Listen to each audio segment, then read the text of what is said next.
All right, welcome back to the Urban Wire, episode 15. Michael. Yeah.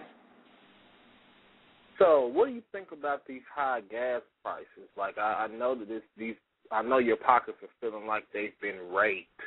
Yeah. Even though the pocket length. I mean, like there's nothing in there. Like, there's nothing to scrape out of your pockets. Pretty much.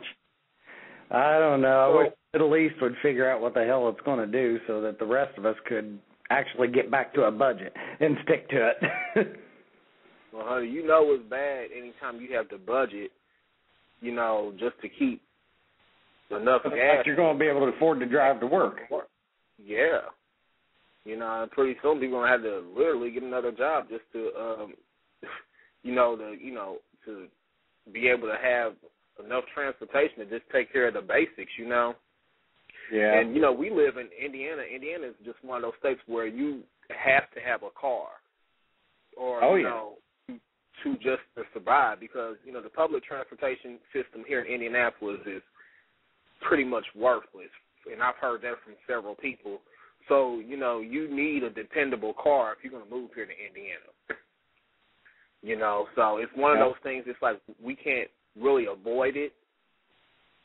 And, you know, I don't know about you, but I've seen prices here. I think the most I've seen was, I think about $3.54. It's $3.53 in my area today. Huh? Yeah. It's $3.53 in my area today. Yes. Well, what we're going to do really quick, we're going to go to a clip, and this clip is complimentary of the Associated Press. And in this clip, it pretty much discusses the recent increase of prices of oil.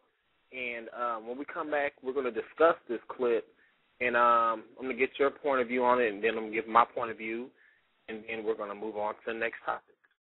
So what do you feel about that, like now that you kind of hear that we're not the only ones that are in this situation? But yeah, like, I mean, it's sad that it's a chain reaction, and I'm sure the people over in Libya, but obviously, surely to God, Libya is not the only country. I mean, it's like, what, a couple of refineries. You know, there's all kinds of them in the Middle East. Is this really a necessary called-for thing, or is this just an excuse for the oil companies to make money? That would be my question. I really feel that it is an excuse, but, like, you know, listening to this clip, I kind of feel like this is just like a projection. It's not really, I mean, they're pretty much going off of, you know, what they see that's going on. It's not like they necessarily have to even increase the prices like that, you know. So it's really scary. It's you know, it's really scary that we're that dependent upon, you know, foreign oil to where, where we have to almost like, you know, struggle just to, you know, keep oil in our vehicles. And like you said, like, you know, like a lot of our, the things that we receive every day are dependent upon,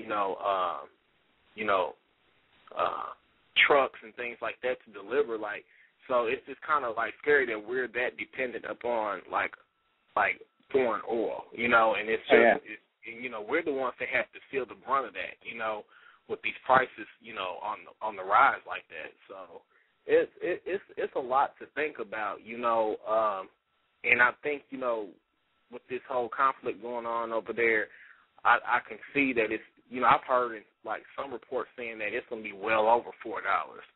Maybe didn't it get above $4 a lot? Yeah. I mean, that's, you know, and when it got to that point, I mean, it was, you know, a lot of businesses started, you know, struggling because, like, they have to, you know, kind of absorb that cost, which they have to pass that cost up, you know, to the consumer and stuff like that. So we're going to all feel that punch, you know. So it's just one of those things we're just going to have to kind of, like, deal with it until whatever happens over there resolves itself or whatever.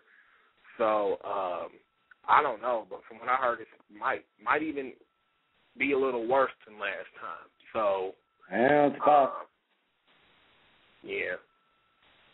So I don't know. Like it seems like I'm at the gas pump, if not every day, it's just like every other day. And it's just, I mean, $20 used to go a long way in gas, but now, I think it cost me $42 today for a half a tank. Yeah. Of course, now, ladies and gentlemen, I have a Jeep Grand Cherokee, and it's an older model, so yeah, you can imagine it's it's an ouch when you go by the gas station. Yeah. And like I said, it's something that we here in Indiana, it affects us more than than many places, because like a lot of people can just get on, especially places like Chicago, New York, D.C., people can depend on mass transit to get around, and they can buy like a monthly pass or however they do it, and they'll still come out on top versus people like us here in Indiana that have to use vehicles to get to point A to point B. We're the ones that's really feeling it, the hardest. Right. So it's just one of those things. We just gonna probably have to bite the bullet until, that conflict is resolved over there. But who's to say that this may not set off a chain reaction? You never know how these things, pan out. So this is one of those things we just have to keep our fingers crossed and